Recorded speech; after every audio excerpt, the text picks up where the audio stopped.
Welcome to Education Scholars Conversations. I'm your host, Jeff Yan. In this episode, you will hear part one of my conversation with Laura DeSisto, Program Director and Senior Lecturer for the Master of Liberal Arts program at Johns Hopkins University. More links and information about today's conversation can be found on Education's Twitter, Facebook, and Instagram. Full episodes of Education Scholars Conversations can be found on YouTube or your favorite podcast app. Welcome to Education Scholars Conversations. I'm your host, Jeff Yan. My guest today is Laura DeSisto, Program Director and Senior Lecturer for the Master of Liberal Arts program at Johns Hopkins University. Hi, Laura. Hi, Jeff. How are you? Good. Welcome, and it's great to see you here. I've wanted to talk to you forever. I think that, first of all, I've been just so impressed by your work with your students in this last year and a half or so that I think we started working together. It's just fabulous and it's amazing to see. But that's why I want to invite you here to share some of what I get to see. I feel so privileged. But before I do that, we go and dive into that. I would love to talk more about you and sort of tell us a little bit about yourself, how you came to be. And you are a program director for the Masters of Liberal Arts program at Johns Hopkins. Maybe, give us a little background on yourself and also maybe a little intro to folks who may not be even aware that people get master's degree in liberal arts, because I think a lot of people know that there's a liberal arts component to a lot of 4-year undergrad, sort of college degrees. What is, we'd like to dig into that in a little while too. But why don't you tell us about yourself? Sure. Yes. And first of all, thank you so much, Jeff, for inviting me to have this conversation. I've really enjoyed the many conversations we've had over the last year and a half, and it's just been such a wonderful experience to explore what Digication can do and how it opens up new opportunities for my faculty and for my students. So really, I'm grateful to have this opportunity to talk with you. So in terms of providing that background, I'll touch on both. Maybe what I'll do first, though, is start with talking about the MLA program as the point of entry, and then I'll share a little bit about how and why I came to be in the position with regard to the MLA program.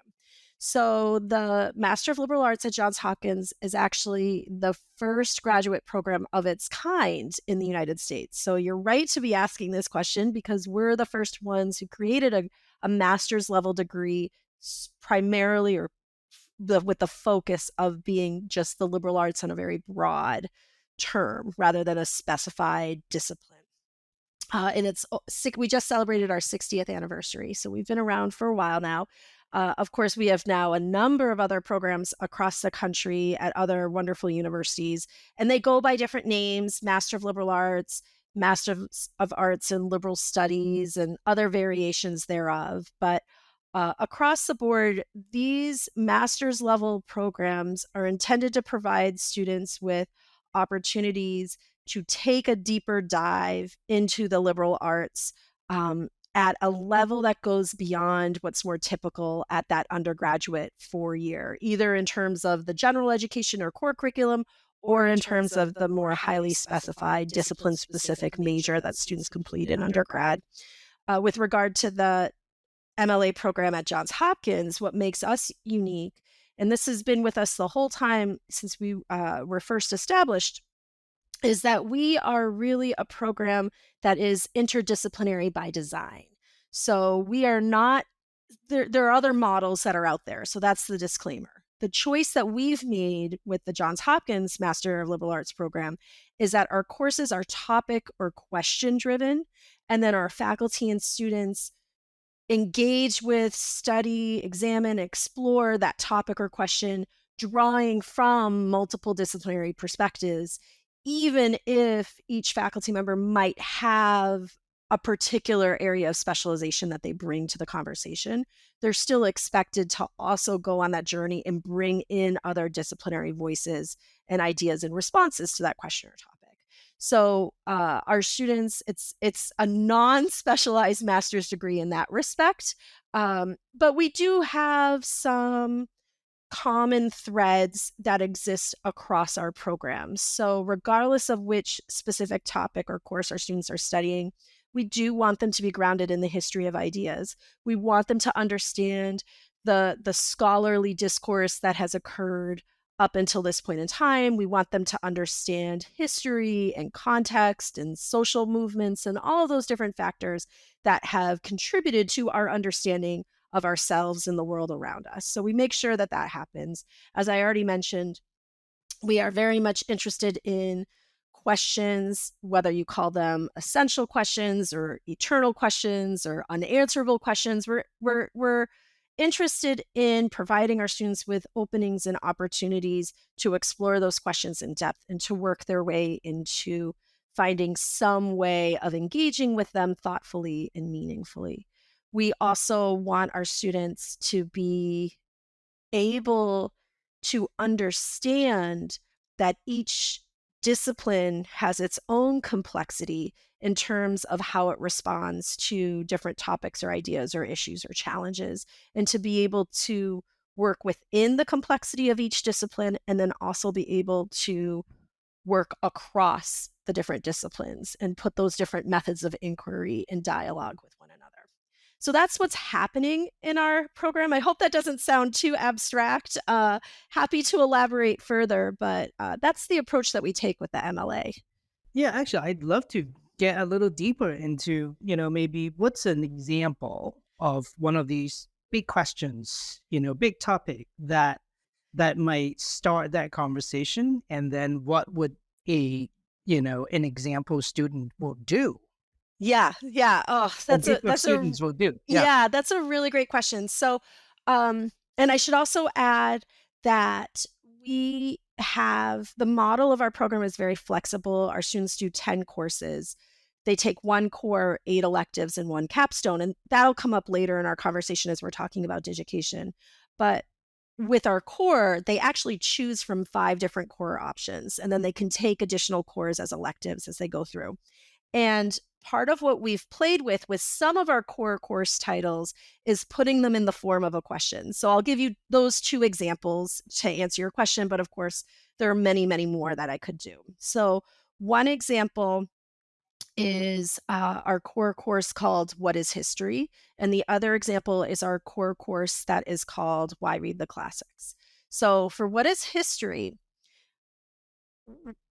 it's the point of it is to help students actually learn about historiography, which is something that you usually don't encounter, certainly in your high school education. And depending on how far you go with studying history in undergraduate, you may or may not have many opportunities to do.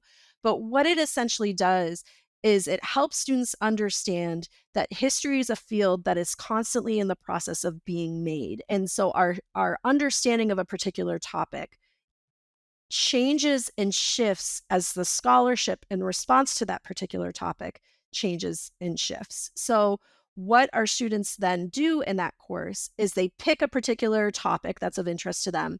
And they don't just study the topic from a direct standpoint of what are the facts, what happened, and who was impacted.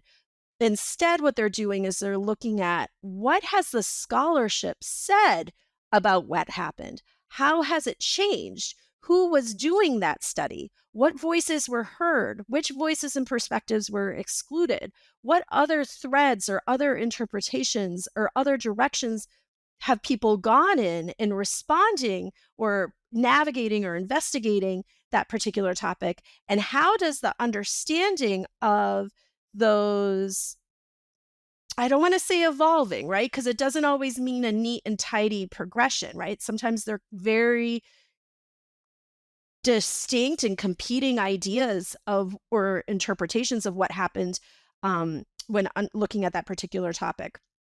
It allows students to then get at the deeper questions about who we are, what can we know, what does it mean to make claims, right? A lot of students think of facts in very objective terms.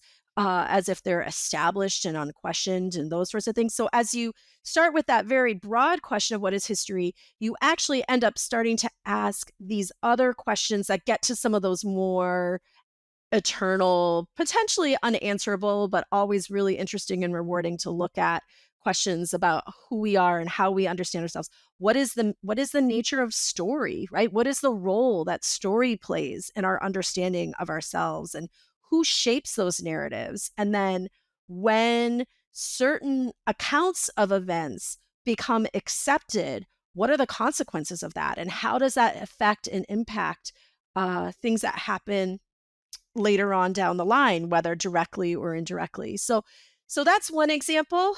Is that helpful? Yeah, it's amazing. To me, it almost feels like you know, sort of thinking about like the difference between looking at, sort of, the first time you see you had algebra class, and then you're like, well, hold on a minute, there's also um, you know, there's also calculus that completely just, like looks at it in a completely different way and is ever going to be changing, and you're going to look Exactly. at it at a microscopic level. Yeah. And when you look at it like that, it's no longer just a straight line on the curve. It's actually, it's the straight line that just happens to be a straight line if you see it that way. Right. Um, Yeah, it's absolutely. extremely sophisticated, and I kind of wonder, for me, I mean, this is you must sort of swim in an intellectual pool of it's like intellectual pool of heaven, like just the people, thinking and challenging these big ideas all day. Yeah, and that's one of the things that I am reminded of every single day in working in this program, both in terms of the faculty who are drawn to teaching in this program, because it does mean you have to be comfortable putting yourself outside of your own comfort zone, right? You can't the nature of doctoral studies, especially in the US, is, but also around the world, is highly specialized, right? So all of us who have our doctoral degrees are coming from a very highly specialized background in terms of our research and the work that we do. And our courses not only say to our students, but also say to the faculty, you can't stay within that comfort zone. You can't stay within those boundaries.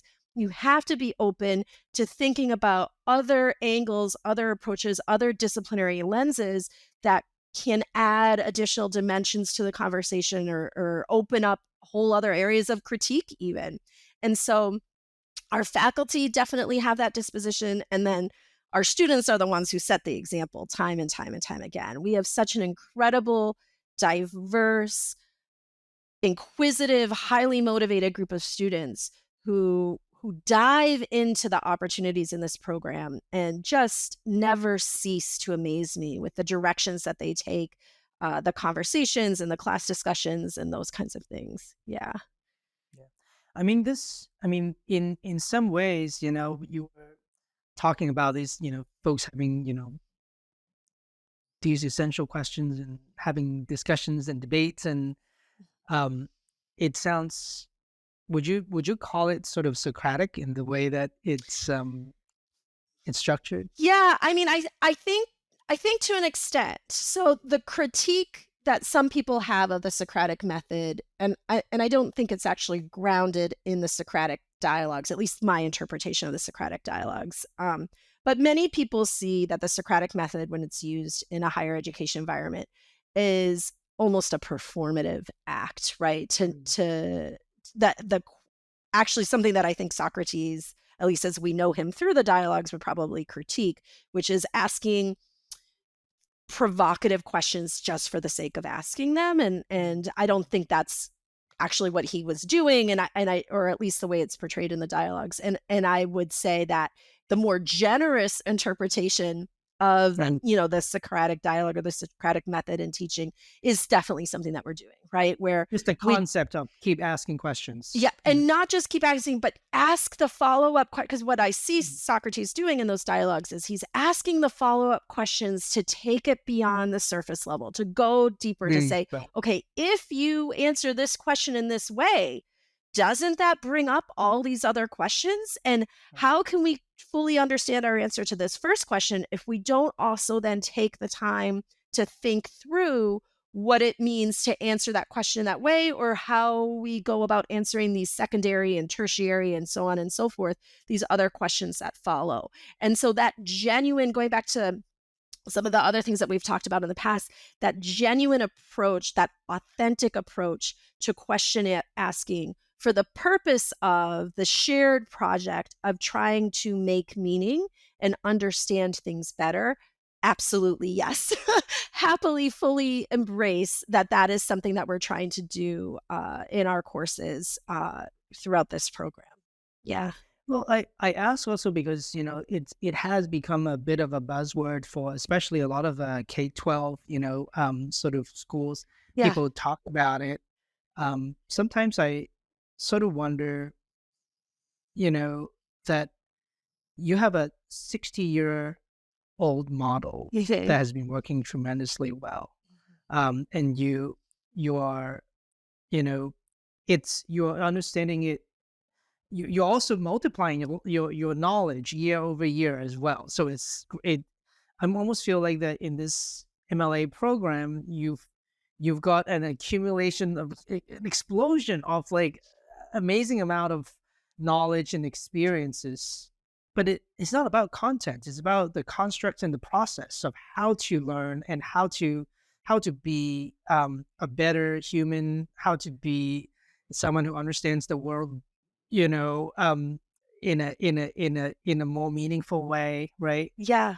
These are things that we, at least I feel like, I know that you have young child Yeah. and I have children, um, that we want we I would want my 5 and 6 year olds to be able to experience this, even though they are far from being able to do the level of work that you do with your Mhm. graduate students at Johns Hopkins, Mhm. right? But I feel like that there's got to be some ways of um, making making some connections there, because I don't believe. I mean, I believe that by the level of rigor, yeah, I mean, they probably won't have the level of maturity and knowledge and sophistication to maybe have the same kind of conversations, Mhm. but they shouldn't be taking away the opportunity to learn in that way. Absolutely.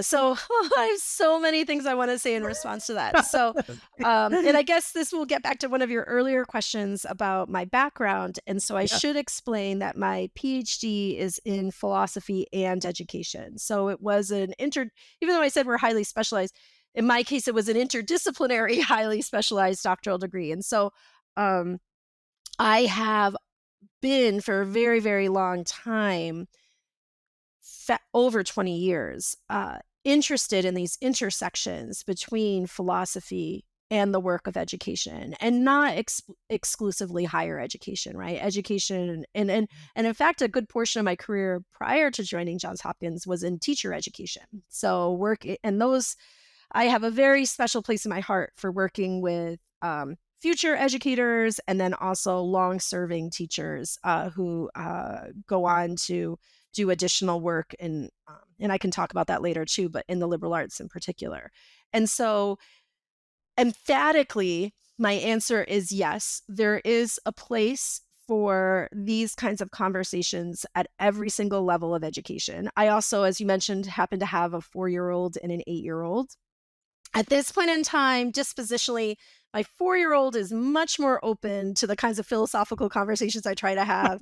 My 8-year-old, it'll be more of a journey to get her there, but she enjoys many other things. But sometimes she'll just roll her eyes at me. But maybe that comes with the territory of having an 8-year-old. But there are, so I should say, um, been thinking of my colleagues, there are some amazing people who are trying to do this kind of work in the pre-K through 12 environment. And there are some amazing scholars who've done this work, especially throughout the 20th century.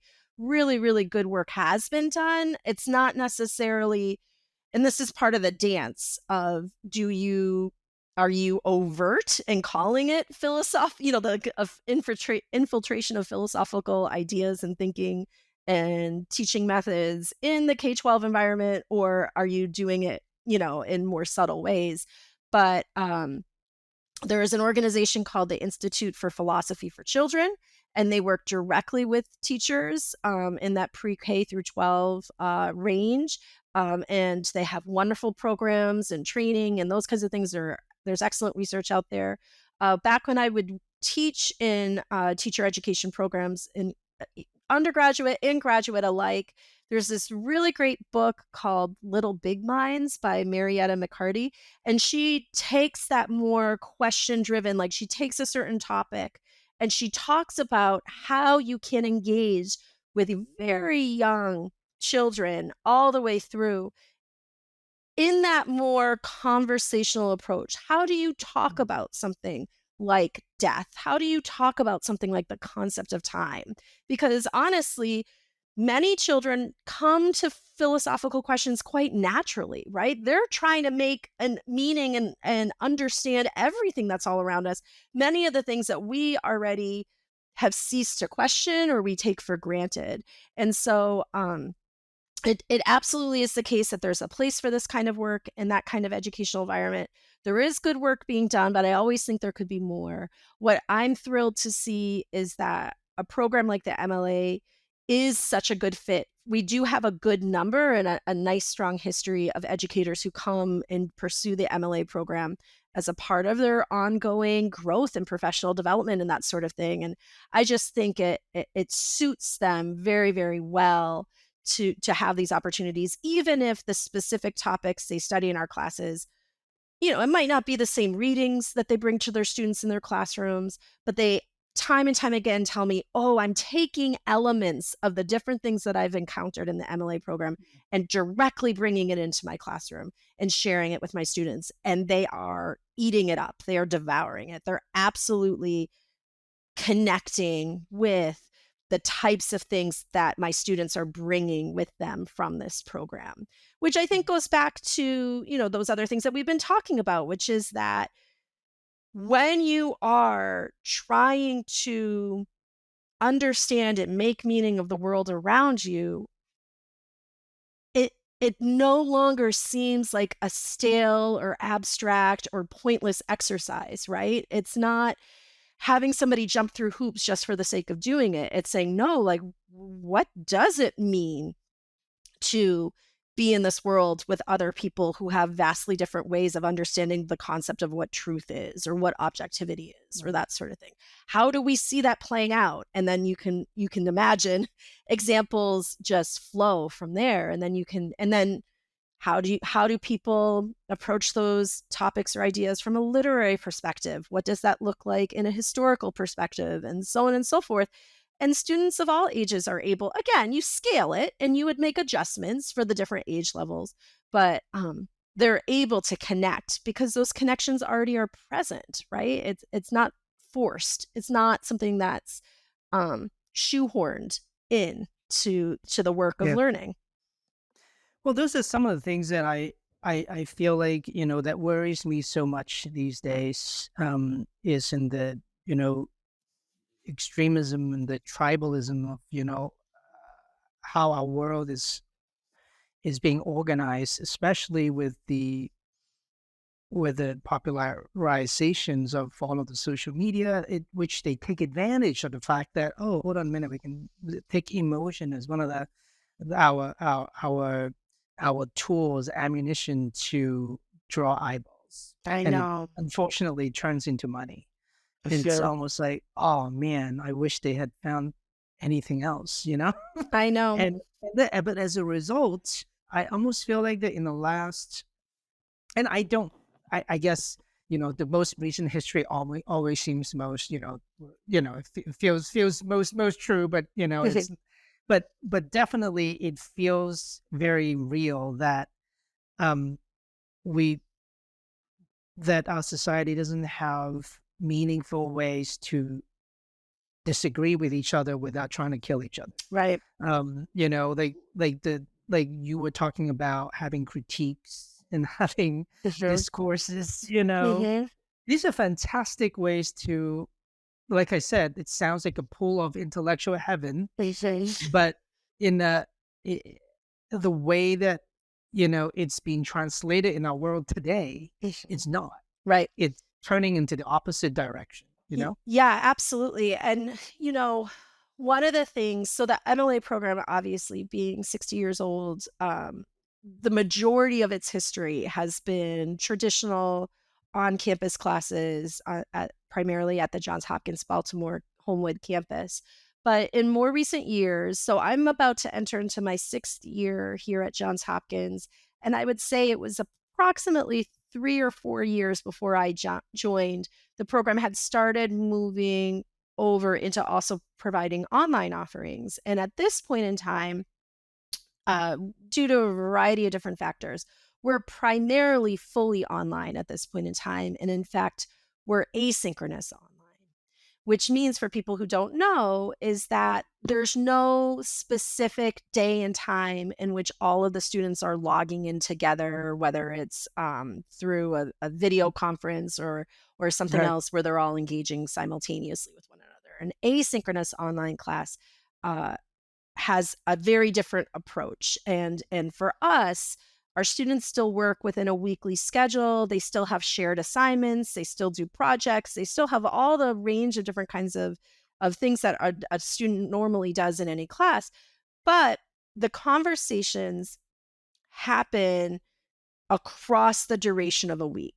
And the reason why I'm bringing this up in response to what you're saying is that, so first of all, as we increasingly became more and more of an online program, there's the knee jerk reaction of the romanticized notion of the in-person classroom environment, and so much is lost and so on and so forth. And I'm sympathetic. I understand that, again, the majority of my teaching career, decades long, has been in in-person environments, and there is some really special energy and synergy that comes from having a group of people all in the same room together, all dialed in and discussing ideas with one another.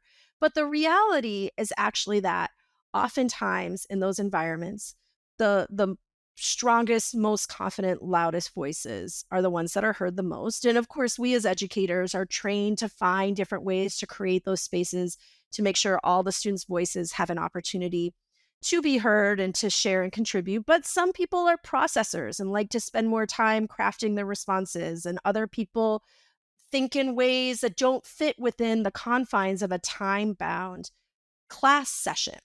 And what I have seen, and this I think connects back to what you're talking about, is that because of the asynchronous model, because of the fact that our students have time to compose their responses to different questions that we're asking, to then carefully read over their classmates' thoughts, right? Nobody gets to hide. Nobody gets to avoid responding to a question or idea. And then they're required to engage thoughtfully with each other's comments, not in a knee jerk, quick, Mm, fast, right. these kind of very abbreviated, um, reactive kind of ways that we often see play out, especially in certain platforms. Instead, they have, even if they read something that they disagree with strongly, and maybe their initial response is to be like, what are you talking about?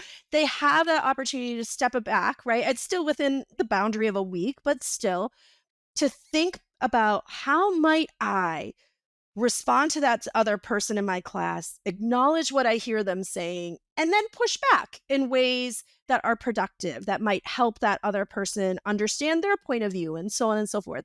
So I think that the format, although there are, again, we're still navigating it, and it's a good fit for some people more so than others. But what I am seeing is it becomes an exercise in teaching us how to engage with one another in online spaces, which can otherwise seem very impersonal, otherwise seem like these almost combative, reactive spaces, in ways that push against all of that, right? To develop those habits of discourse and dialogue in in ways that make it's not impersonal, right?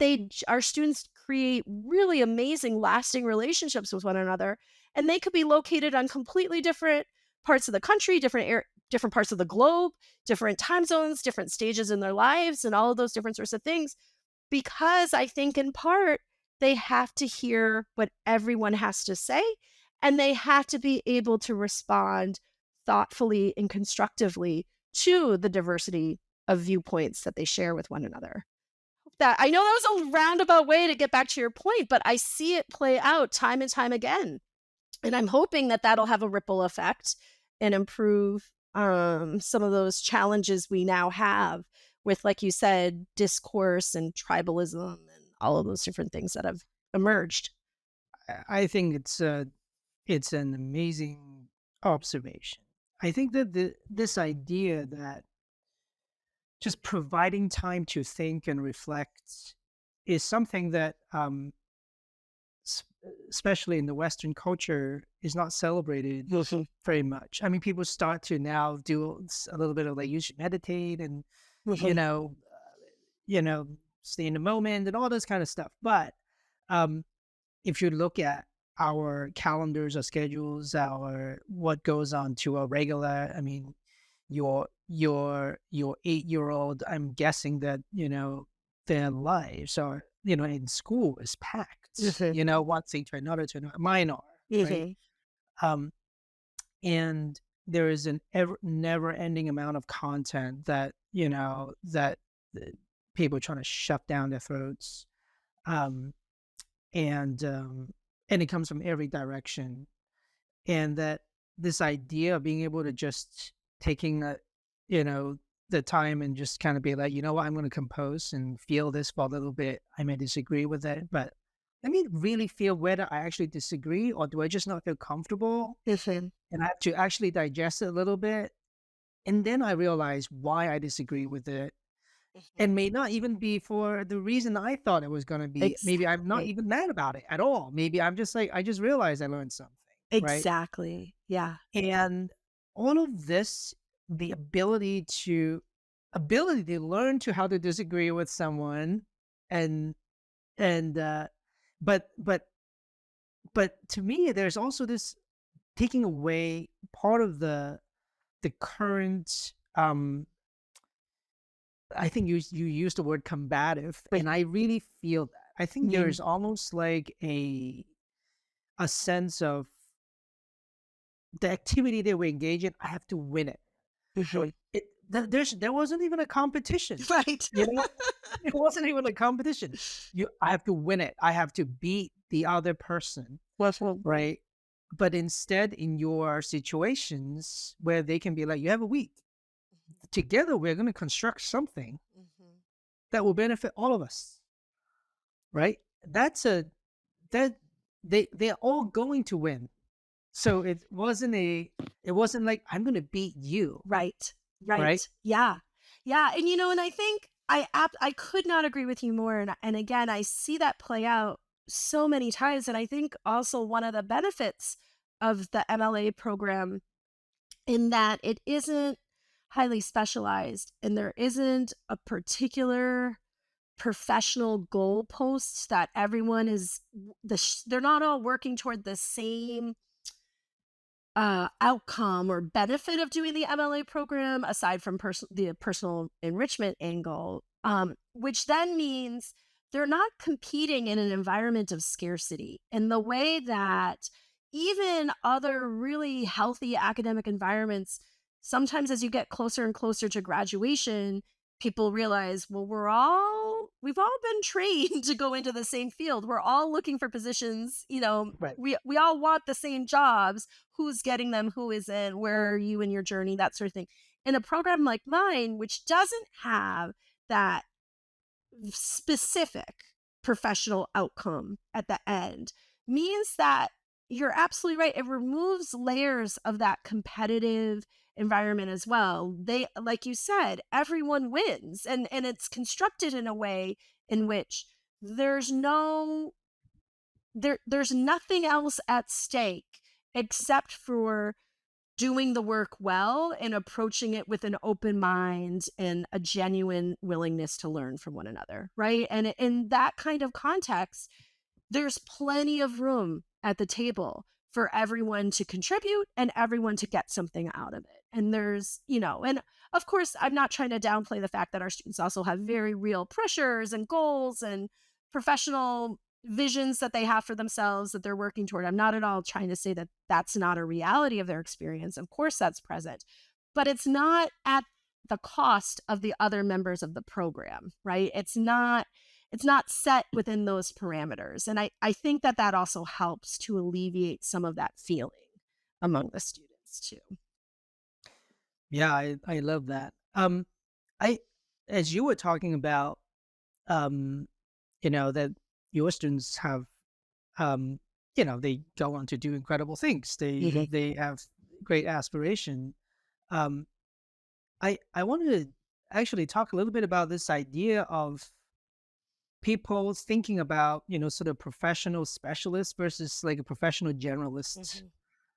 Um, I I think that there is a uh there I feel like there's got to be so much um inaccurate way of us thinking about, like what it means to get that higher education degree and Mhm. potentially getting into loans. Your students Mhm. may be getting, some of them may be getting scholarships and whatnot, but Absolutely. the idea though that they are gonna, go and get a degree in, Mhm. actually people attack liberal arts Yes. education, Yep. as you know, Mhm. right? You're you're spending, your, especially in the undergraduate level, right? Mhm. You're spending your college years, not learning a sellable skill, something that you can, you can bank on, Mhm. Mhm. um, which I think you and I could categorically say that it's untrue, Right. but Yeah. let's break this down, uh, Yeah. but but the like, how would you react to that? Yeah. Yeah.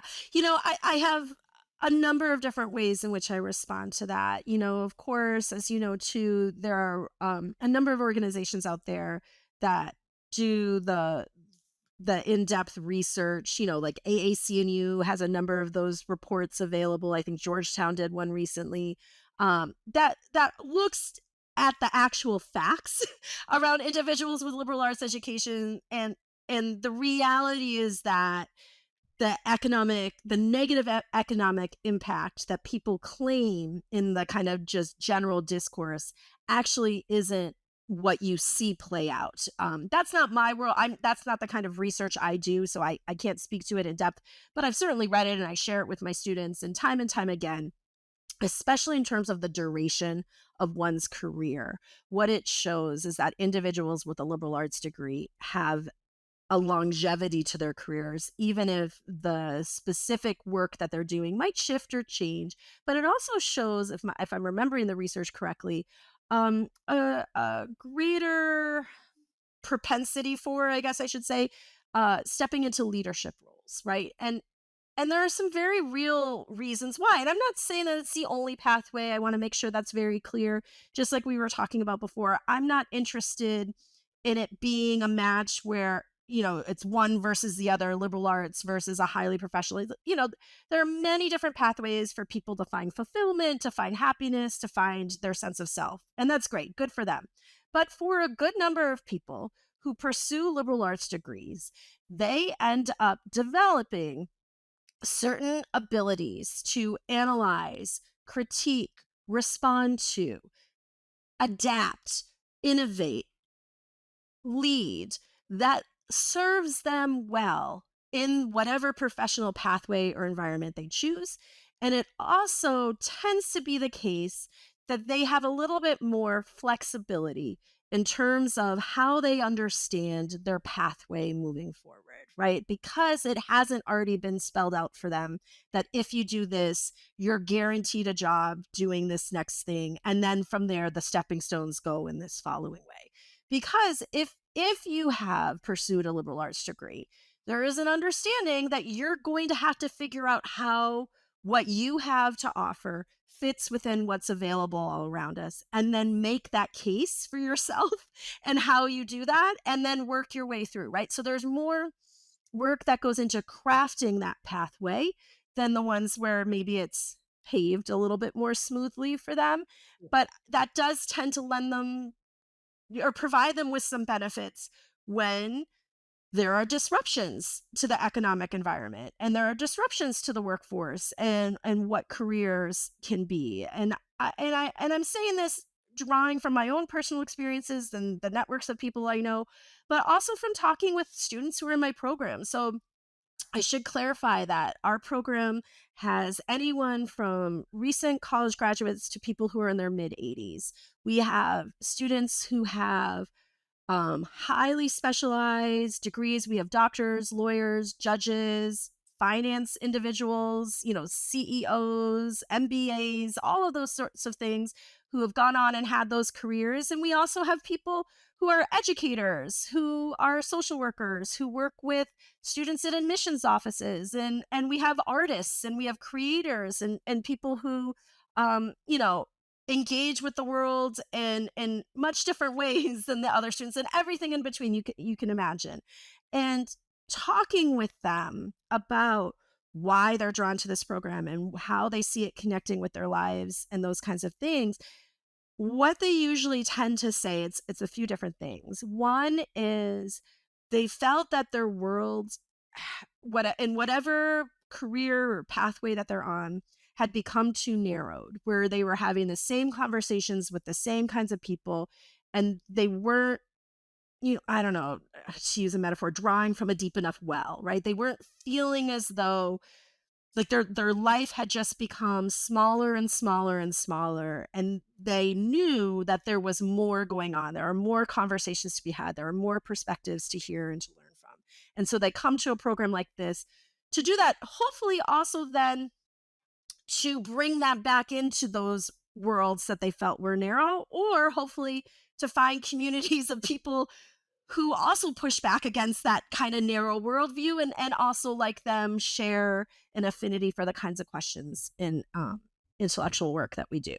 I also hear from students that some of them, because they already are in a space in which people are drawing from a much broader array of ideas and texts and influences and all those sorts of things than what they had in their own education, and they want to pursue this degree to be able to become a part of those conversations, right? Like they didn't see themselves as having the intellectual or cultural capital to fully engage before. And they see this as a way of being able to bring them up to speed so that they can dive in and navigate those spaces with confidence. And you can imagine again that there are different iterations from there. There's no one single model or pathway, but that goes back to this point, though, that it doesn't really matter if you're an engineer or a teacher or a doctor or a lawyer or what have you. There are worthwhile ways of approaching how you think about the world, the way you go about trying to make meaning of it and understand it and learn from what others have said and done that can be useful to you. And that's why these critiques about the alleged uselessness of a liberal arts education has always been perplexing to me. Because, first of all, one of the things a liberal arts education does is explore what it means to be human. And insofar as all of us are human beings, it is deeply and profoundly relevant to us to understand what it means to be human. So the relevance and the use of it is inherently apparent to me, but fine, I understand for others, maybe I don't know, maybe they want to seek that out through other sources, and that's fine. But then going back to these other things about, okay, fine, even if, and I acknowledge as a philosopher, I'm really interested in concepts of being, and maybe for some people they're not. So maybe being human isn't as interesting to them, but we still have to interact with one another. We still have to find ways to communicate with one another, to understand one another. If you're in any kind of professional environment that exists on a global level, I mean, I've had to work overseas as an expat before. I've had to learn what it is to be in cultures that are completely different from my own background and experiences. And I had to learn how to respond authentically and with an open mind and respectfully and learn from these individuals. And I think that draws from the foundation that I had in the liberal arts of recognizing that there are different ways in which we engage with one another. And there are different histories that have been told and different forms of expression and creativity and on and on. This concludes part 1 of our conversation. To hear part 2, be sure to subscribe to Digication Scholars Conversations on YouTube, iTunes, Spotify, or your favorite podcast app. Digication Scholars Conversations is brought to you by Digication, a technology platform powering the most innovative e-portfolio programs in K-12 and higher education. Our website can be found at digication.com. If you enjoyed today's conversation, please like, subscribe, and share with a friend. Thanks for tuning in.